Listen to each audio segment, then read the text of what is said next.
Doctor Sudhakar Rao CAS assistant civil assistant surgeon. వారు corona టైంలో, ఇందాక కరోనా అన్నారు కదా, కరోనా టైంలో గొంతు విప్పలేని ప్రాణ భయంతో ఉన్న పేషెంట్స్ యొక్క సమస్యను దృష్టిలో పెట్టుకుని వారి జీవితాలను కాపాడటానికి ప్రయత్నం చేసే వైద్య సిబ్బంది సమస్యను దృష్టిలో పెట్టుకుని ఆనాడు మాస్కులు కోరారని చెప్పేసి ఏ విధంగా అవమానించింది. తర్వాత ఆయన ఆ అవమానాన్ని ప్రజల దృష్టికి తీసుకెళ్లటం కానీ, ప్రభుత్వం చేసిన తప్పును ఎత్తి చూపించారని ఏ విధంగా ఆయన హెరాస్ చేసి ఆఖరికి ఆయన ప్రాణాలు కోల్పోయే పరిస్థితి వచ్చింది. అందరికి కూడా గుర్తుండి ఉంటుంది.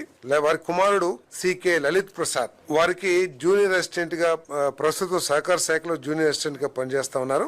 మానవతా కారణాల దృష్టితో వారి పనితీరుని ఆధారంగా తీసుకుని ప్రత్యేక కేసుగా పరిగణించి ఆదాయ శాఖలో గ్రూప్ 2 సేవల కింద డిప్యూటీ తహసీల్దార్ గా నియామకం చేయడానికి రాష్ట్ర మంత్రి మండలి ఆమోదం తెలిపింది. సహకార శాఖలో జూనియర్ అసిస్టెంట్ గా అతను అందించిన సేవను పరిగణలోకి తీసుకుంటూ AP revenue subordinate service rules యొక్క రూల్ 3 GOMS నెంబర్ 681 నిబంధనలు మరియు ఆంధ్రప్రదేశ్ పబ్లిక్ నిబంధనల్ని సడలింపుతో ఈ నియామకం చేయడం జరుగుతుంది.